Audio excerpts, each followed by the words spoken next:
ಹುಬ್ಬಳ್ಳಿ ಧಾರವಾಡದಲ್ಲಿ ಮುಗಿತಾ ಇಲ್ಲ ಕಸದ ಸಮಸ್ಯೆ. ತ್ಯಾಜ್ಯ ವಿಲೇವಾರಿಗೆ ಈಗ ಕೋಟಿ ಕೋಟಿ ಸುರಿದಿದೆ ಪಾಲಿಕೆ. ಹುಬ್ಬಳ್ಳಿ ಧಾರವಾಡ ಮಹಾನಗರ ಪಾಲಿಕೆಯಿಂದ ಕೋಟಿ ಕೋಟಿ ವ್ಯಯ ಮಾಡಲಾಗ್ತಾ ಇದೆ.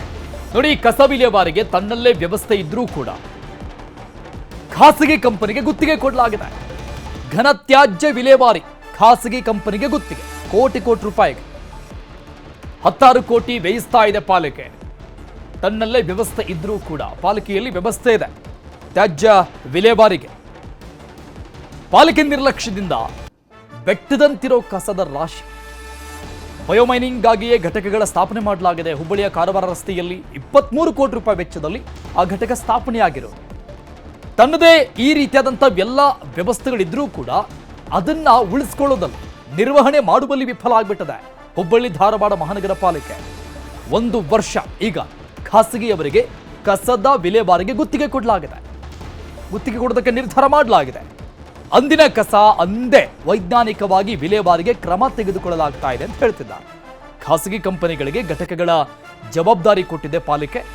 ಅವತ್ತಿನ ಕಸ ಅವತ್ತೇ ಕ್ಲಿಯರ್ ಆಗಬೇಕು ಅಂತ 1 ವರ್ಷ 16 ಕೋಟಿ ರೂಪಾಯಿ ಈಗ ಖಾಸಗಿ ಕಂಪನಿಯವರಿಗೆ ಕೊಡಲಾಗ್ತಾ ಇದೆ. ಜನರ ಟ್ಯಾಕ್ಸ್ ದುಡ್ಡನ್ನು ಸರ್ಕಾರದ ಬಳಿ, ಮೀನ್ಸ್ ಅಲ್ಲಿನ ಪಾಲಿಕೆ ಬಳಿ ಎಲ್ಲ ರೀತಿಯಾದಂಥ ವ್ಯವಸ್ಥೆಗಳಿದೆ. ತ್ಯಾಜ್ಯ ವಿಲೇವಾರಿಗೆ ಬೇಕಾಗಿರುವಂತಹ ಎಲ್ಲ ರೀತಿಯ ಘಟಕಗಳ ಸ್ಥಾಪನೆಯಾಗಿದೆ. 23 ಕೋಟಿ ರೂಪಾಯಿ ವೆಚ್ಚದಲ್ಲಿ ಸ್ಥಾಪಿಸಲಾಗಿದೆ. ಆದರೆ ಅದನ್ನು ನಿರ್ವಹಣೆ ಮಾಡೋದಕ್ಕೆ ಸಾಧ್ಯ ಆಗ್ತಾ ಇಲ್ಲ ಇಲ್ಲಿನ ಅಧಿಕಾರಿಗಳಿಗೆ. ಹುಬ್ಬಳ್ಳಿ ಧಾರವಾಡ ಮಹಾನಗರ ಪಾಲಿಕೆಯಲ್ಲಿ ಈಗಾಗಲೇ 4.5 ಲಕ್ಷ ಟನ್ ತ್ಯಾಜ್ಯ ಸಂಗ್ರಹ ಅದಲ್ಲಿ. ಅಂದರೆ ನಮ್ಮದು ಕೋಳಿಕೆರೆ ಇರ್ಬೋದು, ನಮ್ಮ ಅಂಚಿಟಗೆರೆ, ಈ 2 ಕಡೆ ಇದು ಹಳೆ ನಮ್ಮ ಲೆಗಸಿ ವೇಸ್ಟ್ ಏನಂತೇವಲ್ಲ, ಅದು ಬಹಳ ನಮಗೆ ಮತ್ತು ಜನರಿಗೆ ಭಾಳ ತೊಂದರೆದಾಯಕ ಆಗಿದೆ. ಈಗಾಗಲೇ ನಾವು ಡೈಲಿ ಏನು ಕಸ ಎಬ್ಬಿಸ್ತಿದ್ದೀವಿ, ಸುಮಾರು ಒಂದು 400 ಟನ್ ಡೈಲಿ ನಮ್ಮ ಹುಬ್ಬಳ್ಳಿ ಧಾರವಾಡದಾಗ ಏನು ಉತ್ಪತ್ತಿ ಆಗ್ತದೆ, ಅದನ್ನು ವಿಲೇವಾರಿ ಮಾಡಲಿಕ್ಕೆ ಈಗಾಗಲೇ ನಾವು 2 ಕಂಪ್ನಿಗೆ ಅದನ್ನು ಡಿವೈಡ್ ಮಾಡಿ ಕೊಟ್ಟಿದ್ದೇವೆ. ಒಂದು NTPC ಅವರಿಗೆ, ಇನ್ನೊಂದು BPCL. ಈ 2 ಕಂಪ್ನಿಗಳಿಗೆ ಈಗಾಗಲೇ ನಾವು ಕೆಲಸ ಕೊಟ್ಟಿದೆ. ಈ ವರ್ಷದಾಗ ಅದು ಕೆಲಸ ಪ್ರಾರಂಭ ಮಾಡ್ತದೆ.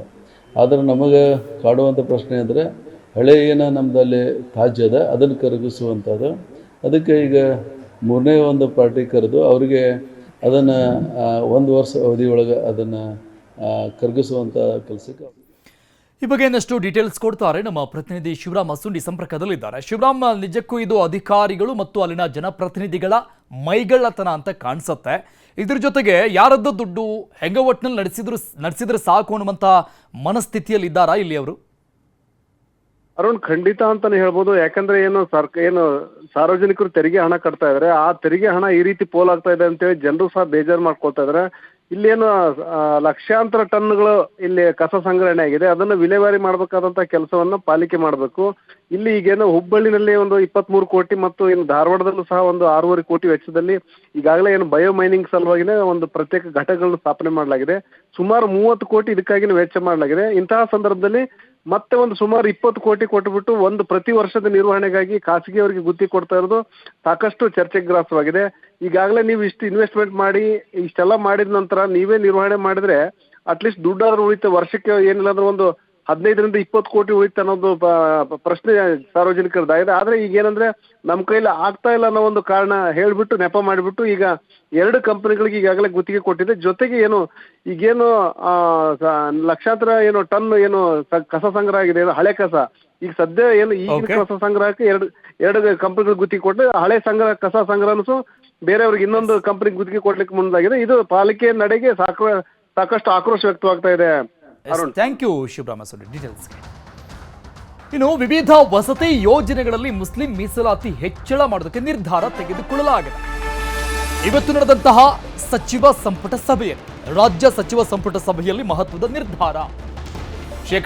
10% ಇತ್ತು ಮೀಸಲಾತಿ, ಈಗ ಅದನ್ನ 5% ಜಾಸ್ತಿ ಮಾಡಲಾಗಿದೆ. ಅಂದ್ರೆ 10ರಿಂದ 15%ಗೆ ಹೆಚ್ಚು ಮಾಡೋದಕ್ಕೆ ನಿರ್ಣಯ ತೆಗೆದುಕೊಳ್ಳಲಾಗಿದೆ. ನಗರ ಗ್ರಾಮೀಣ ಪ್ರದೇಶಗಳಲ್ಲಿ ಅನುಷ್ಠಾನಗೊಳ್ಳುವಂತಹ ವಿವಿಧ ವಸತಿ ಯೋಜನೆಗಳು, ಈ ಯೋಜನೆಗಳಲ್ಲಿ ಅಲ್ಪಸಂಖ್ಯಾತರಿಗೆ ಈಗಾಗಲೇ 10% ನಿಗದಿ ಇದೆ. ಅದನ್ನ 5% ಜಾಸ್ತಿ ಕೊಡಲಾಗ್ತಾ ಇದೆ ರಾಜ್ಯ ಸರ್ಕಾರದಿಂದ. ಅಂದ್ರೆ ಅಲ್ಲಿಗೆ 15% ಹೆಚ್ಚು ಮಾಡೋದಕ್ಕೆ ಸಿಎಂ ನೇತೃತ್ವದ ಕ್ಯಾಬಿನೆಟ್ನಲ್ಲಿ ನಿರ್ಧಾರ ಮಾಡಲಾಗಿದೆ.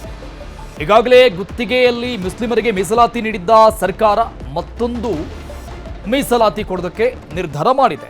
ರಾಜ್ಯ ಸರ್ಕಾರದ ಬಿಲ್ ಈಗ ರಾಷ್ಟ್ರಪತಿ ಅಂಗಳದಲ್ಲಿದೆ, ಪೆಂಡಿಂಗ್ನಲ್ಲಿದೆ ಸದ್ಯಕ್ಕೆ. ವಸತಿ ಇಲಾಖೆಯವರು ತಂದಿದ್ದಂಥ ರಾಜ್ಯಾದ್ಯಂತ ನಗರ ಮತ್ತು ಗ್ರಾಮೀಣ ಪ್ರದೇಶಗಳಲ್ಲಿ ವಸತಿ ಇಲಾಖೆಯಿಂದ ಅನುಷ್ಠಾನಗೊಳಿಸಲಾಗುವ ವಿವಿಧ ವಸತಿ ಯೋಜನೆಯಡಿ ನಿಗದಿಪಡಿಸುವ ಗುರಿಯಲ್ಲಿ ಅಲ್ಪಸಂಖ್ಯಾತ ಸಮುದಾಯದವರಿಗೆ ನಿಗದಿಪಡಿಸಿರ್ತಕ್ಕಂಥ 10% ಬದಲು ಮೀಸಲಾತಿಯನ್ನು 15% ಹೆಚ್ಚಿಸುವ ನಿರ್ಣಯವನ್ನು ರಾಜ್ಯ ಸರ್ಕಾರ ಇವತ್ತು ತೆಗೆದುಕೊಂಡಿದೆ. ಏನಿಲ್ಲ ನೋಡಿ, ಅರ್ಬನ್ಗಳಲ್ಲಿ ಮೈನಾರಿಟಿ ಪಾಪ್ಯುಲೇಷನ್ ಜಾಸ್ತಿ ಇದೆ. ಮೊದಲು 10% ಇತ್ತು, ಮನೆಗಳೆಲ್ಲ ಖಾಲಿ ಉಳ್ಕೊಳ್ತಾ ಇತ್ತು. ಅದಕ್ಕೆ ದುಡ್ಡು ಕಟ್ಟಬೇಕು, ಅದಕ್ಕೆ 1% ಇದೆ. ಸೆಂಟ್ರಲ್ ಗೌರ್ಮೆಂಟ್ ಕೊಡ್ತಾ ಇರೋ ದುಡ್ಡು ಬಹಳ ಕಡಿಮೆ. ನಾವು ಮಿಕ್ಕಿದ್ ಮಾಡಿ ಕಟ್ಟಿದೀವಿ. ಎಷ್ಟೋ ಕಡೆ ಬಿಲ್ಡಿಂಗ್ಗಳು ಕಟ್ಟಿರೋ ಬಿಲ್ಡಿಂಗು ಖಾಲಿ ಇದೆ. ಆ ದೃಷ್ಟಿಯಿಂದ ಮೈನಾರಿಟಿ ಪಾಪ್ಯುಲೇಷನ್ ಜಾಸ್ತಿ ಇರೋದ್ರಿಂದ ಅಟ್ಲೀಸ್ಟ್ ಅವ್ರಿಗಾರು ಆಪರ್ಚುನಿಟಿ ಕೊಟ್ಬಿಟ್ಟು ಅವರೆಲ್ಲ ಮನೇಲಿ ಸೇರಿಸ್ಕೊಳ್ಳಿ ಅನ್ನೋ ದೃಷ್ಟಿಯಿಂದ ನಾವು ಪ್ರಪೋಸಲ್ನ 5% ಇದ್ದ 10% ಇದ್ದ 15% ಮಾಡಿದ್ವಿ. ಏನಿಲ್ಲ ನೋಡಿ, ಇದು ಡಿಸಿಎಂ ಡಿಕೆ ಶಿವಕುಮಾರ್ ಅವರ ಸ್ಪಷ್ಟನೆ. ಯಾವ ಕಾರಣಕ್ಕಾಗಿ 5% ಜಾಸ್ತಿ ಮಾಡಲಾಗ್ತಾ ಇದೆ ಅಲ್ಪಸಂಖ್ಯಾತರಿಗೆ ಅನ್ನುವಂಥ ನಿಟ್ಟಿನಲ್ಲಿ ಸ್ಪಷ್ಟನೆ ಕೊಡ್ತಾ ಇದ್ದಾರೆ. ಅಂದ್ರೆ ಕ್ಯಾಬಿನೆಟ್ ಸಭೆಯ ನಿರ್ಧಾರವನ್ನು ಹೇಳಿರೋದು ಡಿಕೆ ಶಿವಕುಮಾರ್. ಯಾವ ರೀಸನ್ಗೆ ಅಂತ, ಅರ್ಬನ್ಗಳಲ್ಲಿ ಈಗ ಮೈನಾರಿಟಿಯ ಪಾಪ್ಯುಲೇಷನ್ ಜಾಸ್ತಿ ಆಗಿದೆ. ಸೊ ಹಾಗಾಗಿ ಅವರಿಗೆ ಮನೆಗಳಿಲ್ಲ.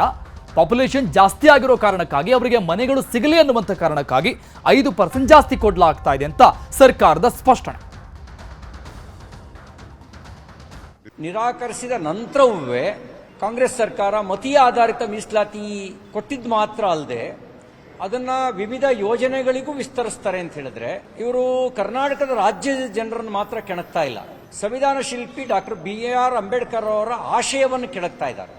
ಈ ತಪ್ಪಿನಿಂದ ಪಾಠ ಕಲಿದೇ ಇರತಕ್ಕಂಥ ಕಾಂಗ್ರೆಸ್ ಪ್ರತಿಯೊಂದು ಊರಿನಲ್ಲೂ ಮತೀಯ ಆಧಾರದ ವಿಭಜನೆಯನ್ನ ಮಾಡ್ಲಿಕ್ಕೆ ಬಯಸ್ತಾ ಇದೆ. ಬಡವರು ಎಲ್ಲ ಜಾತಿಯಲ್ಲೂ ಇದ್ದಾರೆ, ಮನೆ ಇಲ್ಲದಿರೋರು ಎಲ್ಲ ಜಾತಿಯಲ್ಲೂ ಇದ್ದಾರೆ.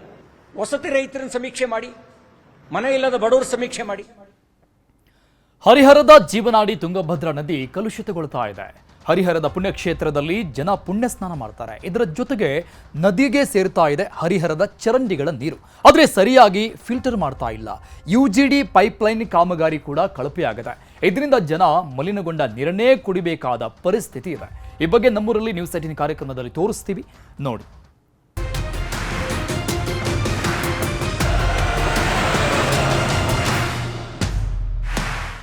ನಿಮ್ಮ ಮನೆ ಬಾಗಿಲಿಗೆ ನ್ಯೂಸ್ 18 ಕನ್ನಡ ಬಂದಿದೆ. ನಿಮ್ಮ ಸಮಸ್ಯೆಗಳಿಗೆ ಧ್ವನಿಯಾಗಲು, ನಿಮ್ಮ ಸಮಸ್ಯೆಗಳನ್ನು ಕೇಳಲು, ಆಡಳಿತ ನಡೆಸುವವರ ಗಮನವನ್ನು ನಿಮ್ಮತ್ತ ಸೆಳೆಯಲು, ನಿಮ್ಮ ಸಮಸ್ಯೆಗಳಿಗೆ ಪರಿಹಾರವನ್ನು ಹುಡುಕಲು, ಆ ಮೂಲಕ ನಿಮ್ಮೂರಲ್ಲಾಗಬೇಕಾದ ಬದಲಾವಣೆಯನ್ನು, ಅಭಿವೃದ್ಧಿಯನ್ನು, ಸಮಸ್ಯೆಗಳಿಗೆ ಪರಿಹಾರವನ್ನು ಖಾತ್ರಿಪಡಿಸೋದಕ್ಕೆ ನಾವು ಬಂದಿದ್ದೇವೆ.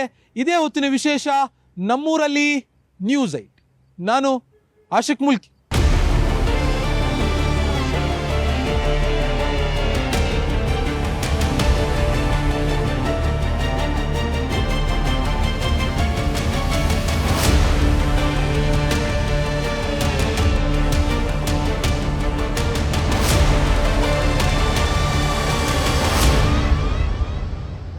ಇವತ್ತಿನ ನಮ್ಮೂರಲ್ಲಿ ನ್ಯೂಸ್ 18 ವಿಶೇಷ ಕಾರ್ಯಕ್ರಮದಲ್ಲಿ ದಾವಣಗೆರೆ ಜಿಲ್ಲೆಯ ಹರಿಹರ ತಾಲೂಕಿನಲ್ಲಿದೆ. ಈ ತಾಲೂಕಿನ ಜನರು ಕಳೆದ ಹಲವು ವರ್ಷಗಳಿಂದ ನೀರಿನ ಬದಲಾಗಿ ವಿಷವನ್ನು ಕುಡಿತಾ ಇದ್ದಾರೆ. ಈ ಊರಿನ ಜೀವನಾಡಿಯಾಗಿರುವಂಥ ತುಂಗಭದ್ರಾ ಸಂಪೂರ್ಣವಾಗಿ ಕಲುಷಿತಗೊಂಡಿದೆ. ಇಲ್ಲಿರುವಂಥ ಜನರಲ್ಲಿ ಬದುಕೋದಕ್ಕೆ ಆತಂಕ. ಏನಿದೆ ಇವರ ಸಮಸ್ಯೆ? ಇದರಿಂದಾಗಿ ಈ ಒಂದು ನದಿ ಮತ್ತು ಹೊಳೆ ಕಲುಷಿತಗೊಂಡಿರುವಂಥ ಕಾರಣಕ್ಕಾಗಿ ಇವರಲ್ಲಿರುವಂಥ ಸಮಸ್ಯೆಗಳೇನು ಅನ್ನೋದನ್ನು ಅವರನ್ನೇ ನಾವು